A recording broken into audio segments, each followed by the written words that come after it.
Hello and welcome to Indus Special. I'm Meshal Malik. Having over 300 million Facebook users and 200 million users on WhatsApp, India is one of the world's most dangerous places for fake news and propaganda.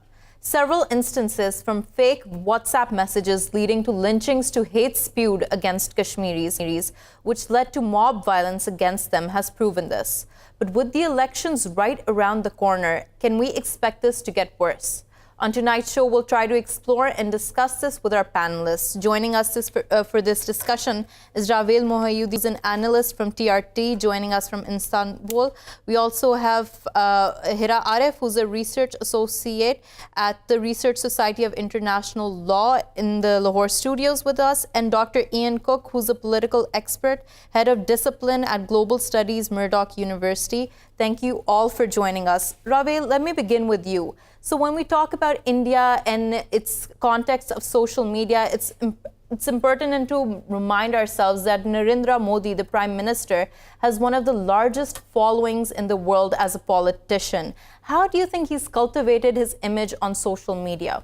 We should understand what is actually feeding the social media. We're looking at the Indian media that is actually creating so much confusion and so much and creating so much hatred that all of that is spilling onto social media.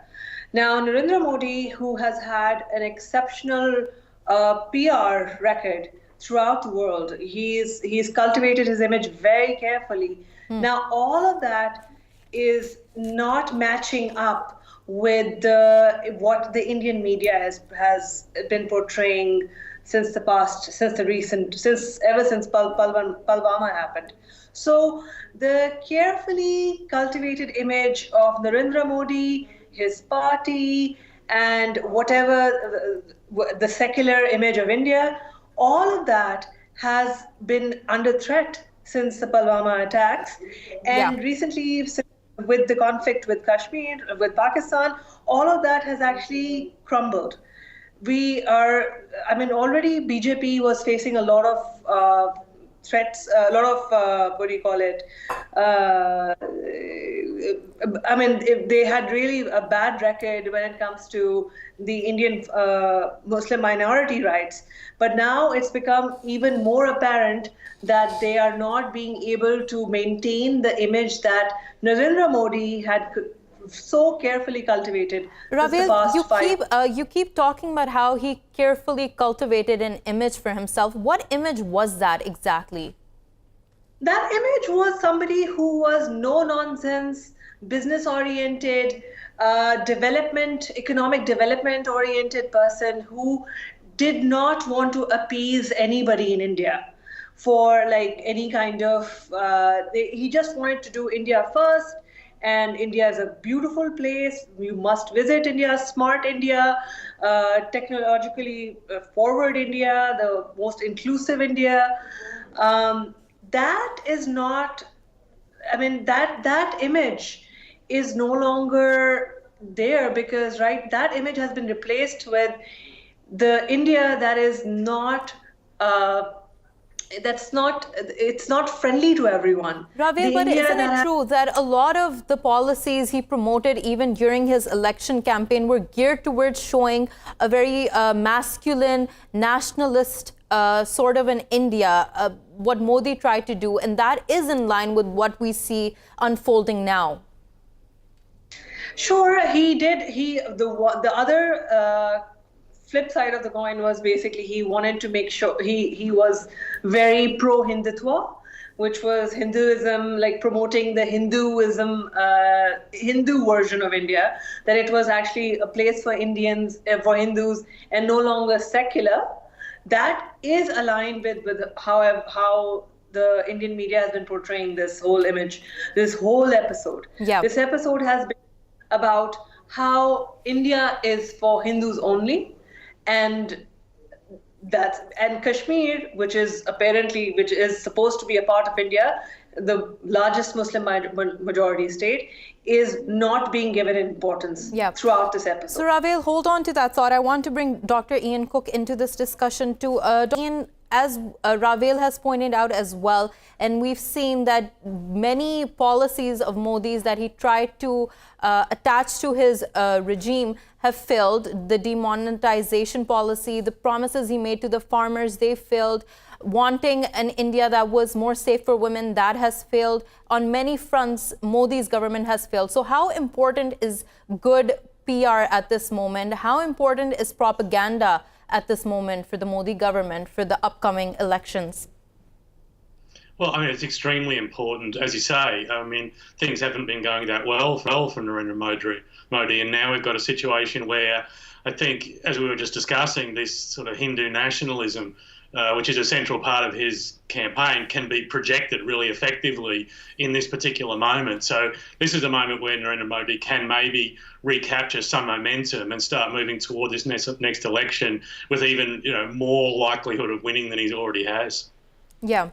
And Dr. Ian, you gave us that political perspective here, but I'm going to ask Ms. Hira Arif here as well. When we're talking about propaganda, what does international law have to say regarding it? Because, of course, it's not just spewed against internal political parties, it's also against states, nation states. So what does international law have to tell us? So, of course, under international law, we have these two binding conventions. One is the ICCPR, which is International Covenant of Civil and Political Rights, ratified both by India and Pakistan. And then we have the Convention of Elimination Against Racial Discrimination. So if I look at particularly Article 20 and Article 4 of these two conventions, it makes sure, or it obliges states to ensure that there's enforcement of prohibition of war propaganda. War propaganda. Right? So it's a duty upon the states, the duty of the state leaders to ensure that the state's personnel do not engage in any sort of activity which incites violence or hate speech, which actually builds or cultivates, as Ravale was pointing out, towards national sentiments.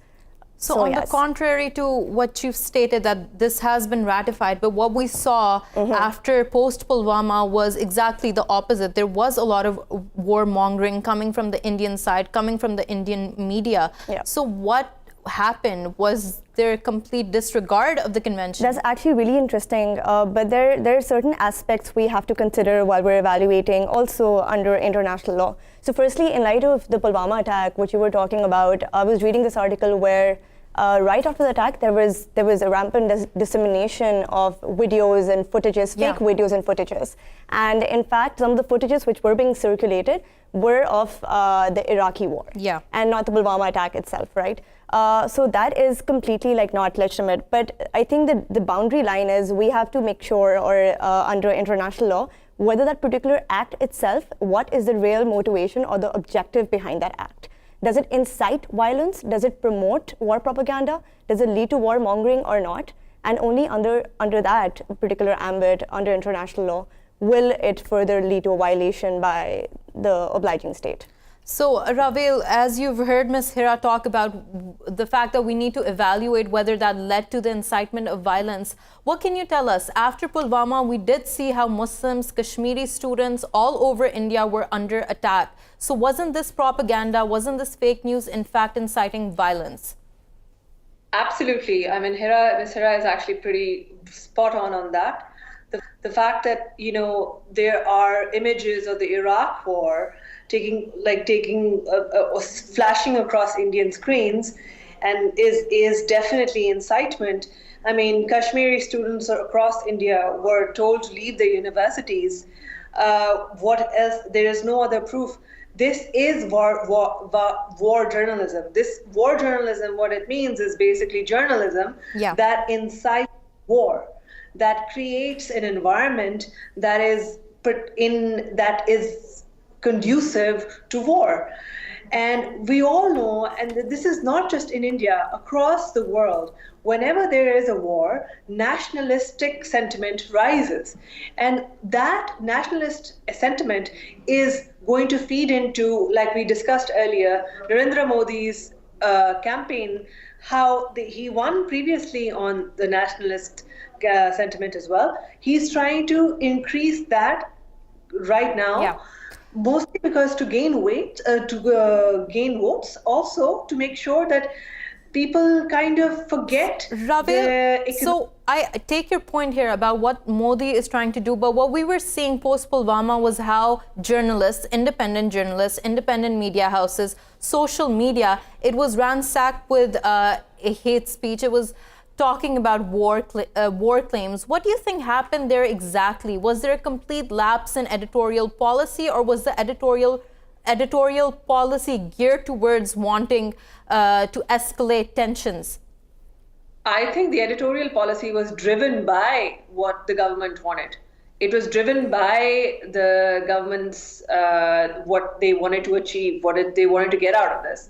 The editorial policy was actually probably manipulated to an extent that it was completely aligned with what the government wanted you to believe. Not just what the government wanted the international media to believe, but also what they wanted their own citizens to believe. And it's very interesting to note that recently when there was the union minister, this guy called Ahluwalia, who blamed the Indian armed forces for actually putting out figures which were also the Indian media for putting out figures that were not credible. Yeah. I mean, that is coming from their own government, and the Indian army is saying we're not in the place to count casualties. Then you have to ask yourself whether this is even a democracy, because in a democracy, the message is the government and the military are aligned on the same page, and at this point it seems like it's not. The Indian media is completely not coming, like it's not aligned with the Indian military. And Ravale, take us through the manipulation you talked about, specifically that was happening on electronic media, on Twitter, on social media platforms, so we get a true sense of how widespread this was.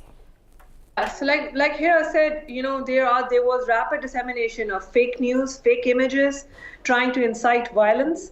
It was, they were taking, confusion was prevailing. There was no idea of exactly what's happened. That was, I think, intentional, because they were trying to buy time to kind of figure out the narrative that they want to build. I also feel that they, Bollywood stars who are very politically important, politically effective in India, Bollywood stars actually started putting out statuses, putting out messages of, support for the Indian army, support for actually killing Pakistanis. I mean, that is a level through, the level through which. Okay, Ravale, hold on to that thought. I definitely want to talk about the opinion leaders in India and their role that was being played then. But Dr. Ian Cook, while we're talking about the extreme conditions that came about after Pulwama, Ravale also mentioned here that the fake news that was coming about, propaganda that was coming about, was probably a way to buy time and understand how they wanted to take the narrative forward. Do you see it in the same light, or do you think what was happening was to feed on for political gains? Well, I mean, I think that obviously there's a lot of different motivations and different things that are going on, and certainly in part, I think it has to do with that. But to an extent, if this was going on in Australia, I would just sort of consider it partly normal for news media. I mean, war sells. They like war. They want to sort of, as it were, almost promote it, not necessarily to get people fighting, but as I say, it sells product, it sells media content, and they need images. So there is a tendency that they may well. I mean, they've obviously used sort of stock footage of other wars because television relies heavily on images, as does sort of internet-based media. Yeah. So I think that there's partly that the media is really open to being manipulated in these sort of circumstances and being used by political actors because, as I was saying, media sort of, wants war to an extent, as I say, because it's a sellable product, and to that, they're open to governments using them to an extent to sort of promote war. Yeah, and Dr. Ian, you make an important point here, and Hira, that's something I'd also like to ask you, that when we're talking about how media is exploiting the situation for their own gains, for their own views, where does law need to step in here? Because there is freedom of expression, but when you're taking it to a point where it might create violence, where does legalities come into play? I think an important boundary that we need to draw when we're talking about media, right? Because the other right that comes into play is the freedom of speech. Yeah. So where exactly do you draw the line in between the two, right? And that's when you have to really scrutinize and see the type of information, the content of the information which is being promoted. Secondly, I think as Ravale also mentioned about key actors or like celebrity players, right?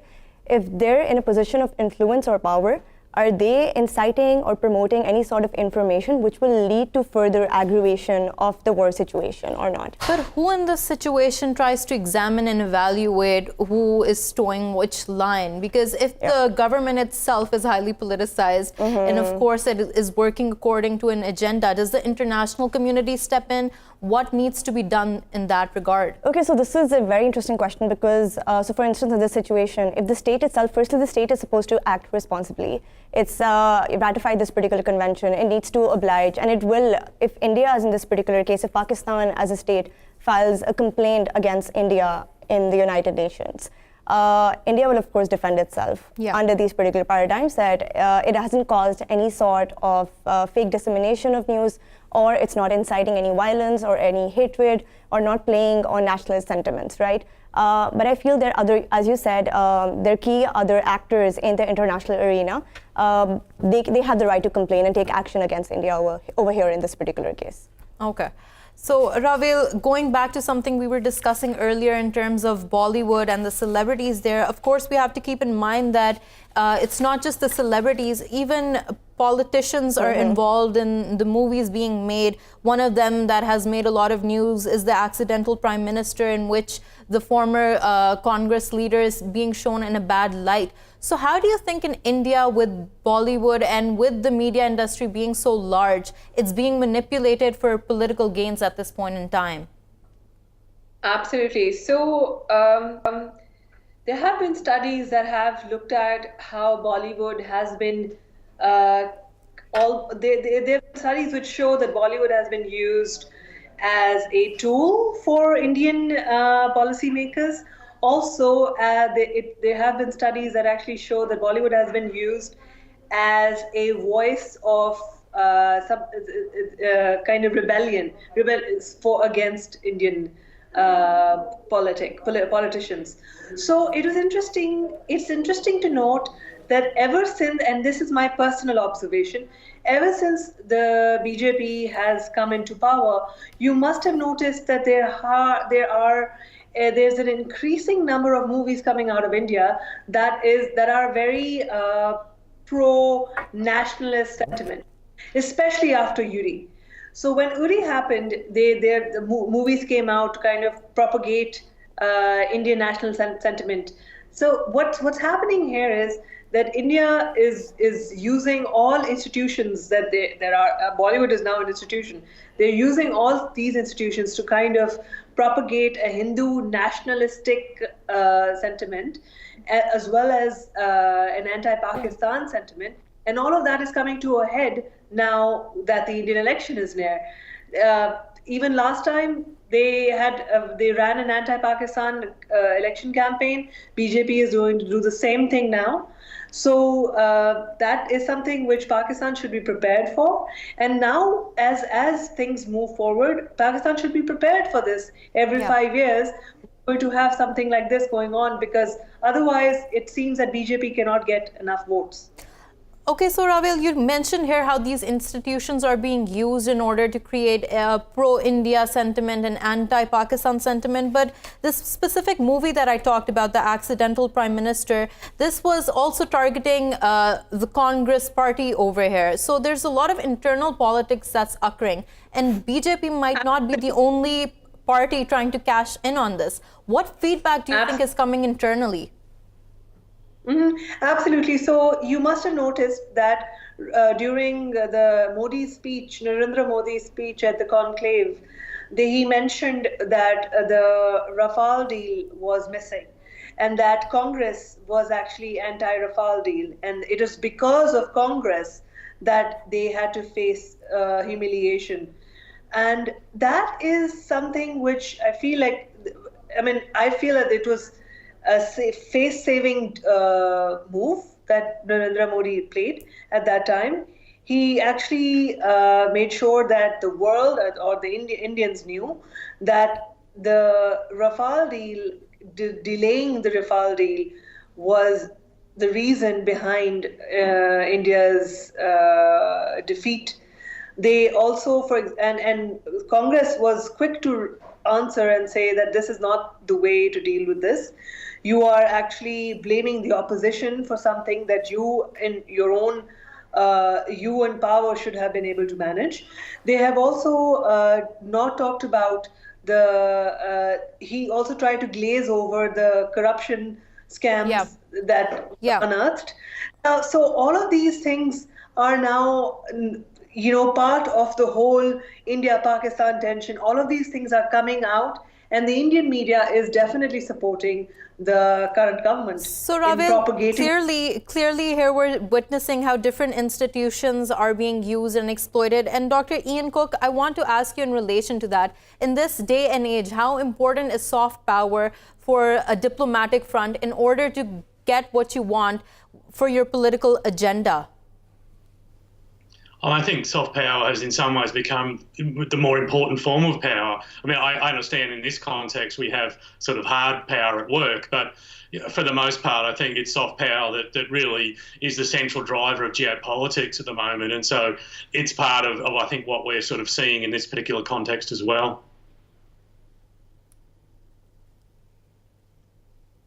Okay, so it is integral here. We're seeing how it's being used for so many different political fronts. How do you think it's changed? How do you think propaganda in this day and age has changed from, for instance, when we compare it to what was happening during the Cold War? Has it become more sophisticated? Has the international audience, is it more able to pick up what is the truth from what is inflated facts? Well, I'm not sure about their capacity to pick up the truth, from facts. I think what we've been talking about, the rise of social media and the extent to which social media plays an increasingly important role in political conversation, although it's not really very good conversation. And tell us more about that, how social media is serving as a platform to create more confusion as opposed to just putting out more information as well. Well, it's just such an open vehicle that people with particular political agendas who want to see certain outcomes can use it to project images or convey information that suits the sort of outcomes that they're seeking to promote. And everyone's doing that from every side. So it's increasingly just a sort of open field. And coming back to some of the conversation earlier, I mean, part of the problem is I think we're still yet to know how to use social media effectively and control it, because we were talking about law and the fact that law is really struggling to know how to deal with social media because of freedom of speech issues, because people want to participate. But social media really lets loose a very, sometimes very angry, very hostile sort of voice. And so that, increases tension. In this sort of context, social media is very much a problem because, we're talking war or potential war, and we don't need hate speech, we don't need sort of violent thinking, we don't need aggressive sort of conversation, and that's often what happens in social media. And Dr. Ian, we've witnessed in the past how there have been several lynchings due to WhatsApp messages being circulated in India. We've seen how social media was used there in order to create a Hindu national narrative. But what is exactly about Indian social media which makes it such fertile ground for fake news? Is it the fact that the population using it is so large? What is it? I think you're right in terms of the population being large.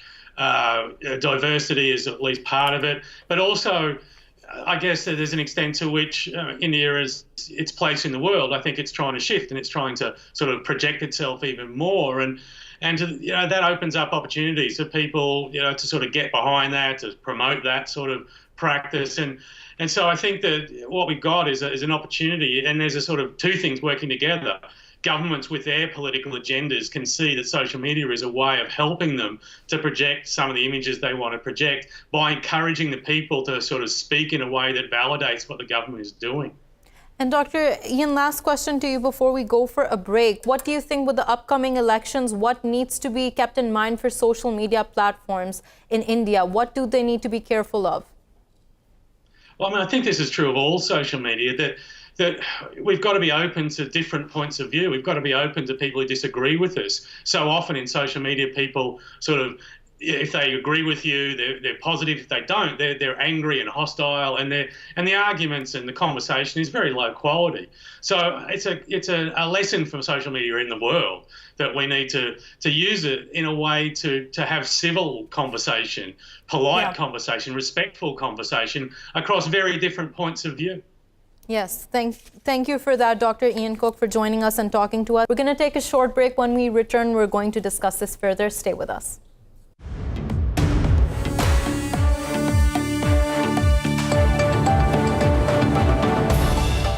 Welcome back to Indus Special. While we continue our discussion, Hira, let's talk more about what needs to be done in times of when tensions are escalating. What needs to be kept in mind, especially if both states are nuclear states, something that has been reiterated from our side time and time again, but seems to be lost in conversation there in India. What needs to be respected?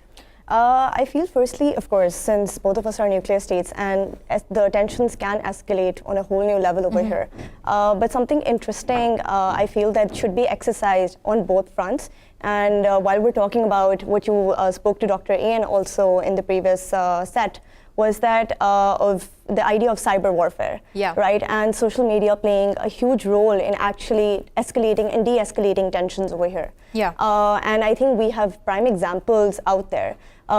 Interestingly, even the recent tweet by Imran Khan, and it was in Hindi, because he was reaching out to the masses in India. And he was claiming, of course, that I don't deserve the Nobel Prize. Because the person who resolves the issue of Kashmir should get it. But I think that's one effort on part of our representative by engaging in the social warfare realm to de-escalate tensions like this. So I feel that when there are social media platforms out there, and one of them, of course, being Twitter, and we're living in the age of e-diplomacy, digital diplomacy. So our statesperson, they should engage more of these tools in order to make sure that the tensions de-escalate. And you make an important point there, and something I also want to ask Ravale, that we see our statesmen, our Prime Minister here, trying to make strong statements in advocating for peace time and time again, but it seems that they're all going in vain, because as soon as they get transferred to India, they get translated into something else completely. What needs to be done here? Who needs to be engaging with who? Because it doesn't seem like the government engaging with the Prime Minister of India is helping at all. Well, the Pakistani Prime Minister has been extremely careful about how he goes about presenting this episode, both to Indians as well as to Pakistanis. You have to understand that Pakistanis could have also responded the way the Indians have been responding. But I would like to say that the Pakistani media played its role. The Pakistani government requested the Pakistani media not to inflame domestic opinion. Now, what happens here on social media is obviously going to be, all of this is going to feed into that. When you're right, when the media, when whatever Prime Minister Imran Khan says is translated over there, it's completely different. What the Indian messages, what the Indians get to hear are completely cut up. Like, if he has said we don't want to go to war, otherwise there will be some kind of nuclear, we don't want to risk it, they tend to think of it as a threat. Now, one thing that Pakistani Prime Minister has started to do is talking to them in their language, speaking in Hindi, having other people. But I feel like this is not just the onus is not just on Pakistan or the Pakistani government or the Pakistani media. The Indian government and the Indian media and the Indian influencers, they need to come on the same page. They need to understand whether they are interested in peace. And Ravale, hold on to that thought. That's a very important to make there, that there needs to be a challenging of masculine narratives within India as well, not just coming from the Pakistani end. We also have joining us Sadaf Khan, who's a media rights activist and co-founder of Media Matters for Democracy. Thank you so much for joining us, Ms. Sadaf. Sadaf, when we're talking about what's happening, given the current conditions, the context, tell us how social media is being used for psychological warfare. I think that's a very pertinent question and something that we have seen demonstrated many times in our local politics. But in the context of Pak-India escalation, I think the negative impacts have a higher chance of leading to more dangerous consequences. We have seen misinformation from both sides. We have seen people using social media to propagate hate. We have seen stars with star values trying to propagate hate speech, incite violence, and talk about war in a very irresponsible manner. Without realizing that this kind of instigation can potentially lead to a situation where people of both countries will suffer a lot, and there's a lot to lose. Yeah. In addition to hate speech, we have seen all this misinformation being circulated, and both governments seem to be struggling to come up with an appropriate response to this warfare that's going on, and I think it has spiraled out of their own control as well. Okay, so Hira, when we're talking about how it spiraled out of control, and you mentioned several conventions that both India and Pakistan have ratified, I'm curious to know whether there are any conventions, any laws related to cyber warfare here that monitor what's happening, that's something both nations can at least aspire towards if they haven't already been under. As in treaties currently that are not ratified by Pakistan and India, but primarily the conventions that I did mention, they're very holistic because they cover your cultural rights, your political rights, and economic rights too, right? So I think cyber warfare itself will fall under the political realm. Okay. So yes, India and Pakistan both have to make sure that they're acting as responsible states. But what under about these international watchdogs that monitor what's happening on social media without having a bias present, not belonging to either parties? Because we know how when the state is monitoring social media, many things can circumvent legalities. But do you think there should be an international watchdog present? So of course, we have examples time and again where the international community has intervened whenever the situation has escalated.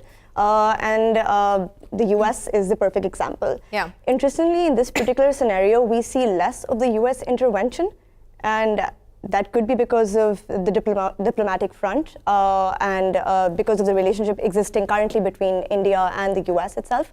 Because the US has not really promoted, has not really objected to the Indian war mongering itself as well. The recent accusation, in fact, that they did allege was that we're using F-16s, which because we have a user end agreement with the US. And they allege that since we attacked or we gunned down that jet, the Indian jet, by using our F-16, so we violated their end of the agreement. So I feel that in terms of your question, back to your question about a watchdog or not, so the international body, we have the UN, we have the P5 so and the US. So you're saying it all comes under the political realm that is already established? Yeah. Okay. Sadaf, when we're talking about psychological warfare, of course, the way it has been conducted now due to social media is very much different than how it was being done before. We see several trends emerging. Most of these trends seem to be being reflective of a certain mindset. But can these trends also be manipulated to portray something that doesn't exist? Yes, definitely. When during the elections, my organization conducted this research using some technical informatics softwares, and it demonstrated that a number of hashtags that were trending during the elections were kind of monitored and not organic. Bots were being used to tweet, stuff that would make it a trending hashtag.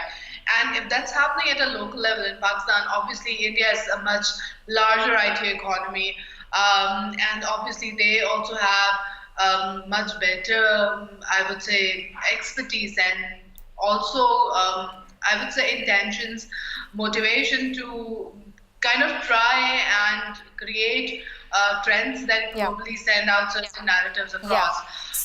So Sadaf, also, Twitter also announced that it would be expanding its network of fact-checking partners in India ahead of the upcoming elections. So something that you referred to here about inorganic trends emerging. Do you think that's a fear in India, especially when we're considering the elections are just around the corner?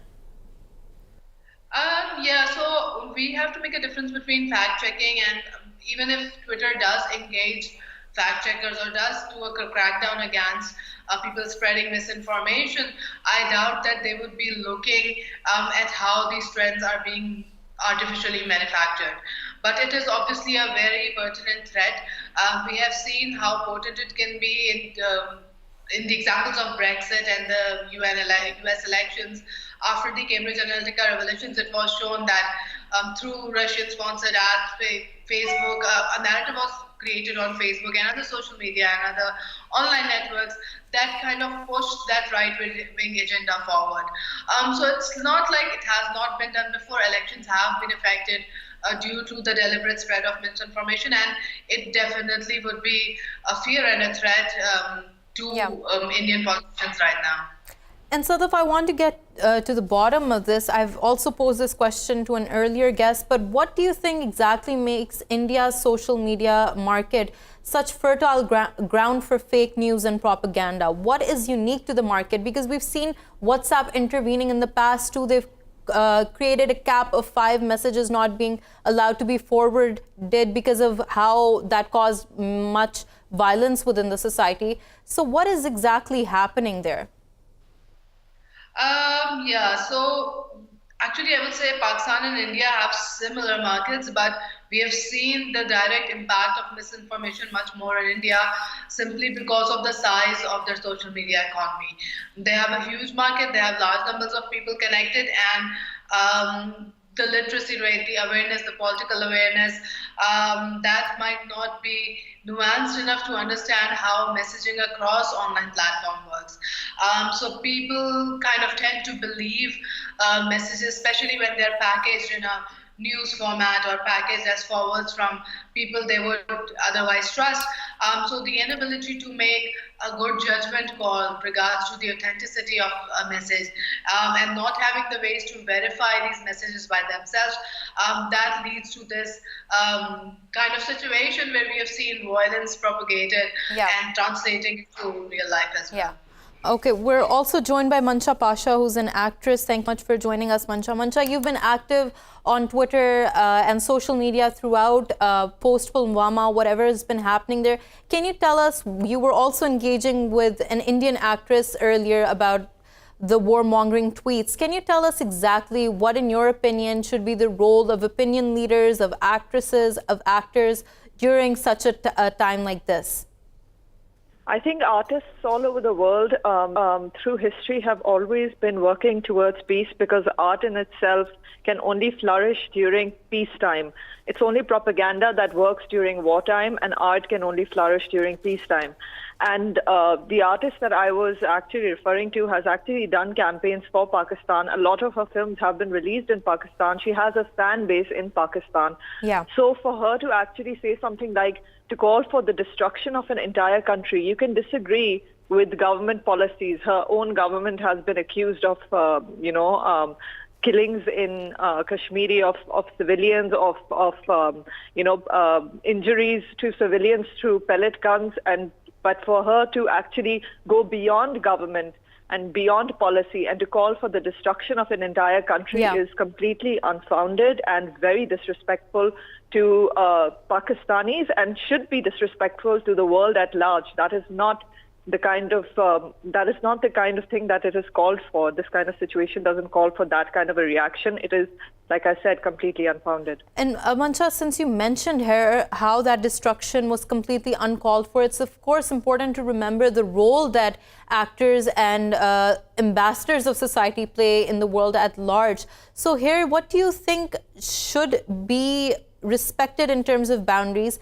You have the right to freedom of expression, but what do these ambassadors need to keep in mind when they're tweeting, when they're putting out opinions? I think they need to keep in mind the kind of influence that they have. At the end of the day, every one of these people is a role model to so many others. There's so many, people within the country who look up to them, who listen to their words, who model their behavior after them. So for them, the responsibility really is to realize the kind of economic, financial and overall human impact that war can have on any country. And unfortunately, the Indian media, more than the people, has been gunning for war. And it's almost running its show like it's wartime. And, I don't know, like all the anchors are about to go to the border. So, I mean, that kind of atmosphere does have a certain impact on people, and they end up feeling like, like they're dealing with some kind of alien. To present that kind of image of Pakistan to all the people in India, it's not healthy. It's not good for them. And you mentioned here how artists have always advocated for peace, and the All India Cine Workers Association called for a complete ban on Pakistani artists working in India. When we're talking about tensions escalating to such a level, what happens, in your opinion, when such cultural moves, such restrictions are placed on art? I think whenever you put these kind of restrictions, then the other person ends up feeling very alien to you. If you don't have that kind of conversation on that, or that cross-cultural dialogue, then what happens is we end up thinking that Indians are living on some other planet. They're completely alien to us, and then Pakistanis are completely alien to them. We're in their mind, we're terrorists, or we want to hurt them, or they want to hurt us. The point is that we used to be one country, and people, I think, all over the world do essentially want to live in peace. So to have that kind of cross-cultural dialogue is essential for peace. Otherwise, yes, there are going to be misconceptions, misunderstandings, and eventually there's going to be war, which is something that I think nobody should actually want because of the human cost, because of we've seen how what it does, what it's done in Syria. We've seen what refugees have to go through. So, I mean, it's complete logic in my view. And Mansha, I just want to refer to a specific investigation that was conducted by Cobra Post Operation Karaoke, where it was found that almost 36 Indian celebrities were willing to put out propaganda in exchange for money. What do you think is what do you think happens when artists become conflated with the political scenario and they are willing to put forth propaganda in this regard? I mean, the fact that not just the Cobra operation, that's a huge extreme, but the fact that artists have to, in India, constantly have to prove their nationalism and face such extreme things like, I wanted to go to the border, and, things like, if you mess with us, you'll die, and things like that. Just that shows the kind of, they call us, and they say that Pakistan is full of extremists. But how extreme is this, that you have to actually constantly prove your nationalism? And of course, I mean, that is one thing, but then obviously taking money to put out a certain political narrative is just another kind of unethical behavior that should definitely not exist, because that means you're advocating something that you don't really believe in, and you don't care about the repercussions of what is going to happen, or the cost, or how it might affect people, or what that political party is actually even representing. You don't really care. You're just concerned about yourself. And it's of course. Thank you so much, Mansha Pasha, for joining us, talking to us about this. Ravale, what she mentioned here, Mansha, was an important point, that Indian celebrities, everyone in India seems to have to constantly reiterate and prove their nationalism. Do you think this has been heightened with the BJP government in place? Absolutely. I mean, first of all, this is non-conventional warfare. This is fifth generation warfare. What's happening is that you have this social media, this platform that is accessible to everyone, and you have people who are opinion makers, who are extremely, extremely politically influential, and they're coming on to this platform and basically propagating hate and crime. And what's happening later on is that people who are actually going to be affected is the average Indian. The average Indian is going to be the person who'll have to emulate and model this behavior. I mean, case in point, just recently, yesterday, there was a professor in a university in India who said something against BJP, who questioned the BJP and said, where are the bodies that you were talking about? That professor, that academic, had to come outside and beg on his knees that he was sorry that he questioned anybody. Where does the question freedom that of people- expression go there? Where do the democratic values go there if you cannot pose simple questions? Sadaf, when we're talking about social media here and how it's being used for warfare, just like Ravale mentioned here as well, what do you think needs to be done in order for there to be greater awareness about the fact that what happens on social media has real-time repercussions? I think nationally there has to be state-level intervention for media and information literacy. It's something that the UN, especially through UNESCO, has taken up across the world. But in Pakistan, we have not seen any policy-level interventions focusing on media and information literacy, especially geared towards adults and people of the age where they're not digital natives. So that the lack of understanding of how information across social media works as to their own vulnerability. Yeah. So within universities, within schools, educational institutions, we do need to start talking about how information flows are working in the digital age and what kind of precautions and thought process has to go in the mind of any information consumer when they are present online. Yeah. Additionally, obviously, we also have to talk about the responsibility people have when they're forwarding messages that might not be correct and might create panic among other people. And on that same point, I want to ask here, when we're talking from a legal perspective, what needs to be done from a grassroots level in order to make sure people realize that incitement to violence is actually criminal?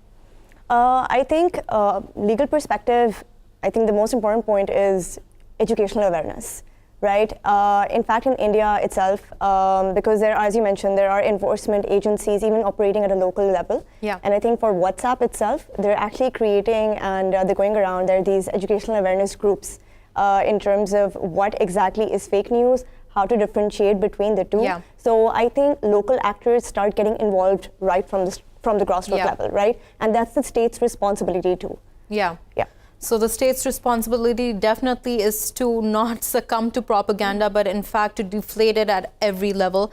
Thank you so much, Hira, for joining us. Thank you so much, Sadaf Khan, for joining us. Ravale Mohydin for joining us. Thank you for watching Indus Special. We'll see you again tomorrow with another story. Goodbye and take care.